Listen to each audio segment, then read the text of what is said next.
कहानी की शुरुआत सन 1235 से होती है। हमें एक ईसाई शहर दिखाया जाता है जहां बहुत से लोग एक पुल के पास जमा हुए हैं। वहां 3 औरतों को सजा दी जाने वाली है। इन औरतों पर काला जादू करने और शैतान की पूजा करने का आरोप लगाया गया है। ये वो दौर था जब औरतों पर ऐसे आरोप लगाकर उन्हें सजा दी जाती थी। सिपाही उन 3 औरतों के गले में रस्सी डाल देते हैं। एक व्यक्ति जिसके हाथ में एक पुरानी किताब है उनसे कहता है कि अगर तुम सब अपने गुनाह कबूल कर लो तो तुम्हारी आत्मा को माफी मिल जाएगी। उनमें से एक औरत जो बहुत रो रही थी और अपनी जान की भीख मांग रही थी, वो कहती है कि हाँ, मैं कबूल करती हूँ, मैंने शैतान की पूजा की और काला जादू करने की कोशिश की। दूसरी औरत कहती है, मैंने सिर्फ दवाइयाँ बनाई और भेजी, मैंने कभी काला जादू नहीं किया। लेकिन जो तीसरी औरत थी उसे बिल्कुल भी डर नहीं था। उसने पादरी की ओर देखते हुए कहा, तू नरक में जलेगा। इसके बाद उन तीनों औरतों को फांसी दी जाती है और उनकी लाशों को पानी में डुबो दिया जाता है।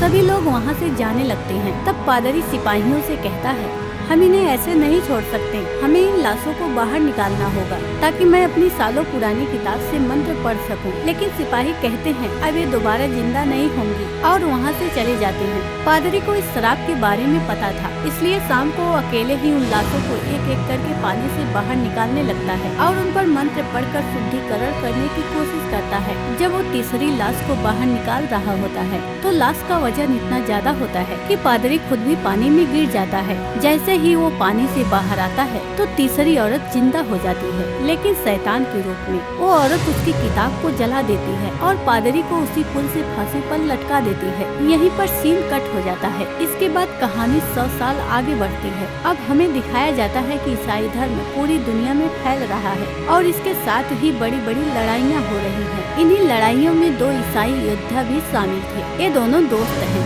एक का नाम बेहमान और दूसरा का नाम फेल्सन था। ये दोनों बहुत ही ताकतवर वीर थे और कई सालों तक धर्म के नाम पर युद्ध करते रहे। इन्होंने कई लड़ाइयाँ लड़ी थी और आज तक कभी हार नहीं मानी थी। सन 144 में मारना की जंग के दौरान ये लोग एक शहर पर हमला करते हैं और उसे अपने कब्जे में ले लेते हैं। लेकिन इसी दौरान बेहमान देखता है कि वहाँ बच्चों और औरतों की जान खतरे में है। बेहमान की तलवार से गलती से एक मासूम लड़की की जान चली जाती है। ये देखकर उसका दिल पिघल जाता है और वो अपनी लड़ाई वहीं रोक देता है। बेहमान कहता है, मैंने ईश्वर के लिए लड़ने की शपथ ली थी, बच्चों और मासूमों का कत्ल करने की नहीं। ग्रैंड मास्टर गुस्से में जवाब देते हैं, तुम वही करोगे जो चर्च की मर्जी होगी। तुम एक मामूली सिपाही हो, ईश्वर की आवाज मेरे कानों में गूंजती है। इस पर बेहमान गुस्से में कहता है, शायद वो ईश्वर की आवाज नहीं है जो आपके कानों में गूंज रही है। बेहमान और फेल्सन चर्च को छोड़ने का फैसला कर लेते हैं। ग्रैंड मास्टर उन्हें धमकी देता है, तुम दोनों ऐसे यहाँ से नहीं जा सकते, तुम्हें अपना वादा पूरा करना होगा। लेकिन कोई भी उन्हें रोक नहीं पाता। दोनों वो जगह छोड़ देते हैं और बागी बन जाते हैं क्योंकि उन्होंने चर्च के नियम तोड़ दिए थे। इसके बाद 1 महीने तक वो अपने लिए कोई नया ठिकाना ढूंढने में लग जाते हैं। फिर एक दिन जब ये लोग समुद्र के किनारे से गुजर रहे थे तो इन्हें कुछ मवेशी बिना चरवाहे के भटकते हुए मिलते हैं। आगे चलकर इन्हें एक घर नजर आता है। जब ये लोग उस घर के अंदर जाते हैं तो वो घर खाली होता है। घर की तलाशी लेने पर इन्हें घर के मालिक का पता चलता है। वहाँ एक औरत बुरी हालत में पड़ी होती है और उसका पति बिस्तर पर मरा हुआ मिलता है। दोनों एक खतरनाक बीमारी के कारण अपनी जान गंवा चुके थे। उनका पूरा शरीर बीमारी की वजह से बिगड़ चुका था ताकि बीमारी फैलने से रोकी जा सके। रास्ते में फेल्सन बेहमान से पूछता है, हमने तो बहुत कुछ झेला है, लेकिन ऐसी मौत से बचने के लिए इंसान आखिर क्या करे। आगे बढ़ते हुए उन्हें एक बड़ा शहर नजर आता है। फेल्सन कहता है, शायद हमें पकड़ा जा सकता है, हमें शहर में नहीं जाना चाहिए। हमें खाने का सामान और अच्छे घोड़े की जरूरत है ताकि हम लंबा सफर तय कर सके।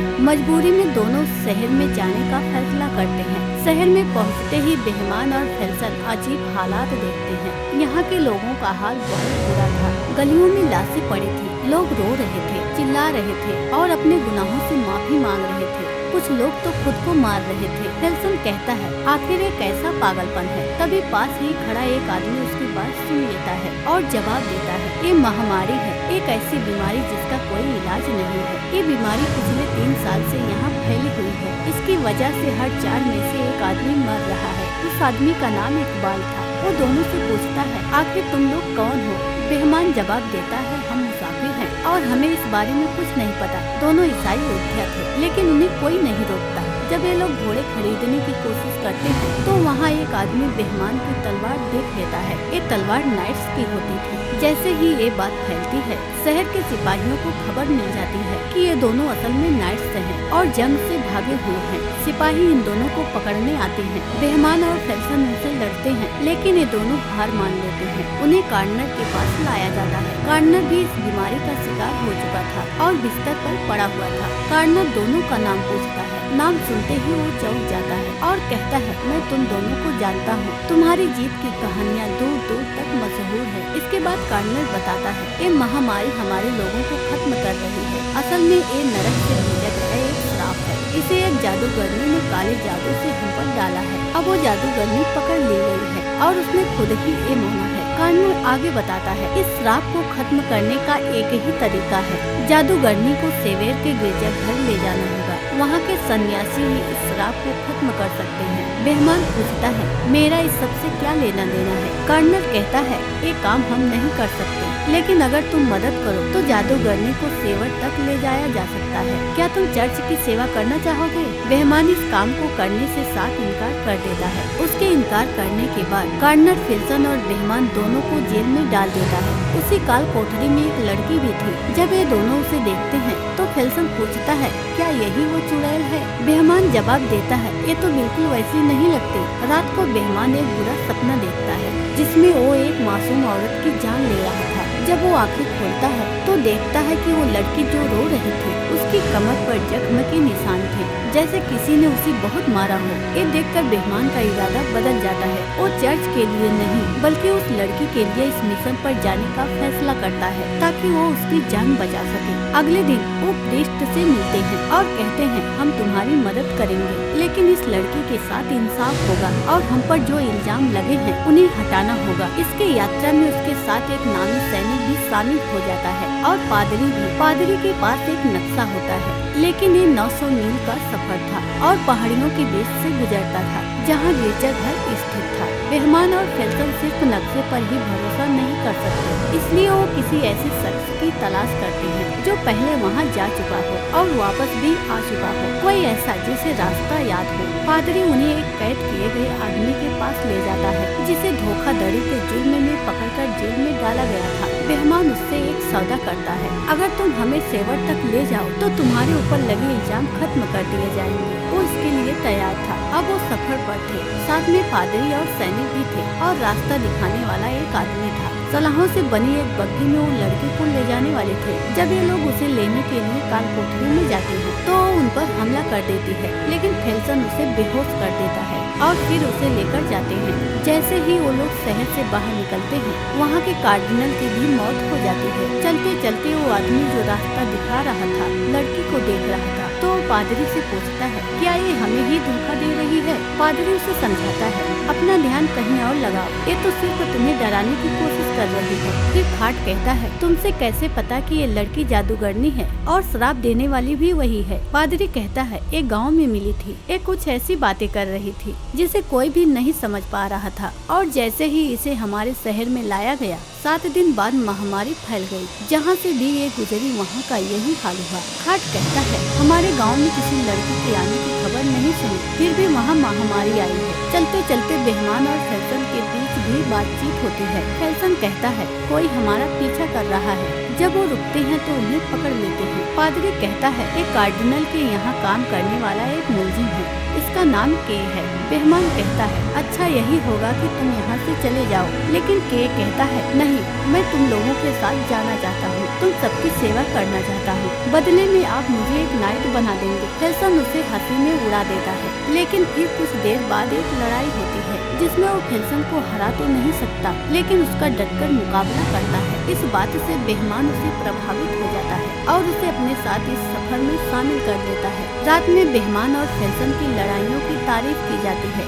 जब बेहमान लड़की को खाना और कंबल देने जाता है तो लड़की उससे कहती है, तुम बाकी सबकी तरह नहीं हो, तुम अच्छे इंसान हो। तो वो पूछती है, सेवेर में मेरे साथ क्या होगा? बेहमान जवाब देता है, इंसाफ होगा। लड़की एक कहानी सुनाती है। हमारे गांव में एक औरत पर काले जादू का इल्जाम था। लोगों ने इसके जेबों में पत्थर भर दिए और उसे पानी में डुबो दिया। उन्होंने कहा था कि अगर ये औरत डूबी तो ये एक इंसान है और अगर नहीं डूबी तो ये एक चुड़ैल है। वो औरत नहीं डूबी और उसे जिंदा जला दिया गया। बेहमान उसे भरोसा दिलाता है हमारे साथ ऐसा कुछ नहीं होगा और साथ ही वो पादरी की तरफ इशारा करती है। बेहमान पूछता है क्या पादरी ने तुम्हें चोट पहुंचाई? लड़की सिर हिलाकर जवाब देती है हाँ।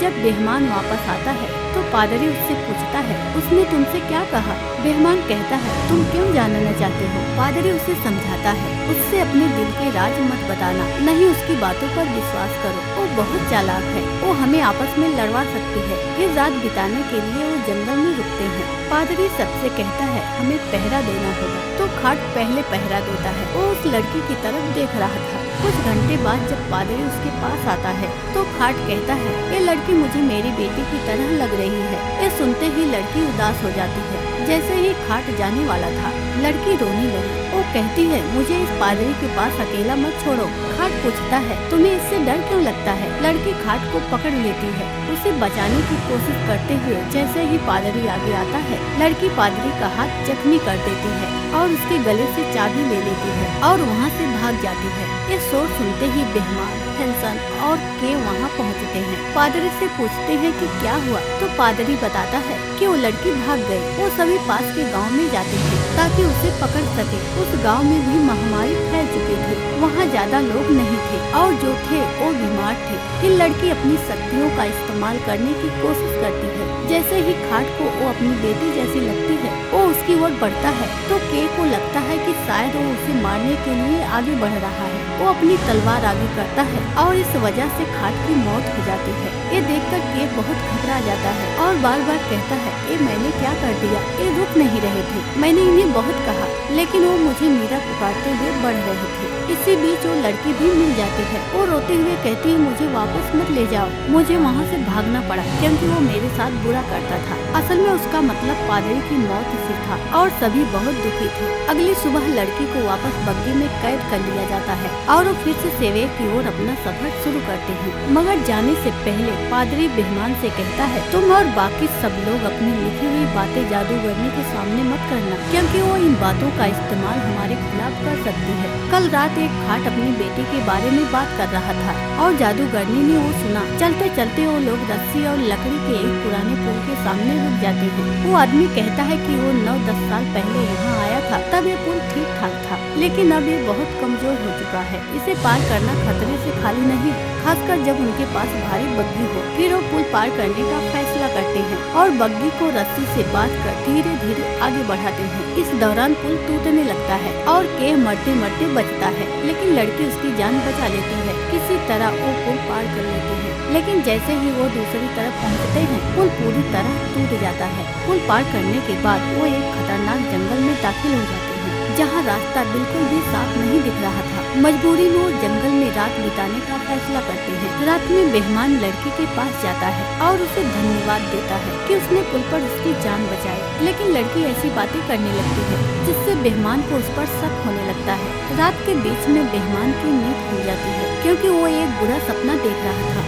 जागने के बाद वो देखता है कि एक आदमी हथियार लेकर बग्गी के पास खड़ा है। बेहमान उसे देखकर चौंक जाता है और वो कहता है इसकी वजह से हम सब मारे जाएंगे, इसे मार डालो, इससे छुटकारा पाओ, कोई हमें नहीं रोकेगा। तभी फेल्सन वहाँ आता है और उस आदमी के हाथ से हथियार छीन लेता है। उसी समय लड़की उनकी बातें सुन रही होती है। अचानक वो भेड़ियों जैसी आवाजें निकालने लगती है। इससे पहले कि कोई कुछ समझ पाता भेड़िए उन पर हमला कर देते हैं। भेड़ियों से भागते समय एक मार्ग उसका शिकार बन जाता है और वो उसे बचा नहीं पाते। इस बात से बेहमान बहुत दुखी होता है। अगली सुबह वो लड़की को मारने का फैसला करता है लेकिन पादरी बीच में आकर कहता है मैं तुम्हें ऐसा नहीं करने दूंगा। बेहमान उसे दूर ढकेल देता है। तभी फेल्सन वहाँ आता है और बेहमान से कहता है मंजिल पास है, हम ब्रेक पर पहुँच गए हैं। बेहमान अपना इरादा बदल देता है और गिरजा घर की ओर अपना सफर जारी रखता है। रास्ते में फेल्सन कहता है जब ये सब खत्म हो जाएगा तो मैं उस जगह जाना चाहूँगा जहाँ मेरा जन्म हुआ था। जब वो गिरजाघर पहुंचते हैं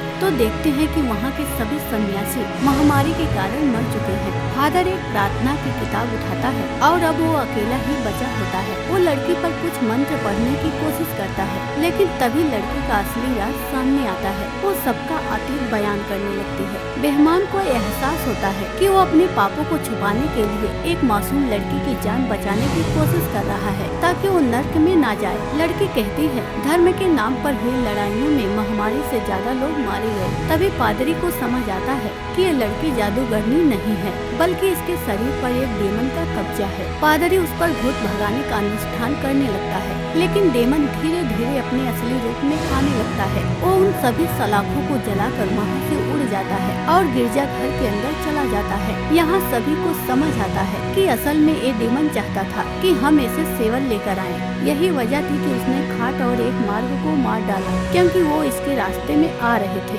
जब ये लोग गिरजाघर में पहुँचते हैं तो देखते हैं कि वहाँ के सभी सन्यासी मर चुके हैं। वो सालों से किताब की नकल बना रहे थे, क्योंकि डेमन को सिर्फ इसी किताब से खत्म किया जा सकता था। अब पादरी के पास जो किताब थी वो दुनिया की आखिरी किताब थी, उसी से डेमन को खत्म किया जा सकता था।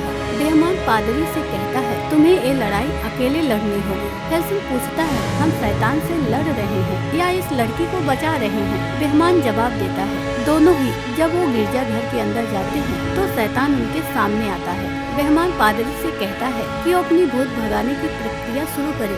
शैतान अपनी शक्तियों का इस्तेमाल करता है और चीजों को हवा में उछाल कर इन पर फेंकने लगता है। कुछ देर बाद जितने भी सन्यासी वहाँ मरे पड़े थे वो गायब हो जाते हैं और शैतानी शक्तियाँ उनके शरीर पर कब्जा कर लेती हैं। अब वो लोग शैतान के गुलाम बनकर इन पर हमला करते हैं। पादरी किताब पढ़ रहा होता है, लेकिन तभी शैतान उसे मार डालता है। वो किताब जमीन पर गिर जाती है। फिर फेल्सन आता है और डेमन से लड़ने लगता है, लेकिन डेमन उसे जला देता है कि किताब को ले लेता है और उसे आगे पढ़ने लगता है। जैसे ही शैतान उस पर हमला करने वाला था, बेहमान आता है और उसे रोकता है। वो उसके दोनों पंख दीवार से लगा देता है। डेमन अपनी शक्तियों का इस्तेमाल करता है और बेहमान को मारने की कोशिश करता है, लेकिन वो हार नहीं मानता। जब मंत्र पूरा होता है तो डेमन नरक में वापस चला जाता है और वो मासूम लड़की अपने असली रूप में वापस आ जाती है। इस लड़ाई में सिर्फ के और वो लड़की बच जाते हैं, बाकी सभी लोग मारे जाते हैं। वो दोनों उन सभी को वहीं पर दफनाते हैं। फिर लड़की बेहमान और उसके साथियों का शुक्रिया अदा करती है, क्योंकि उन्होंने उसकी जान बचाई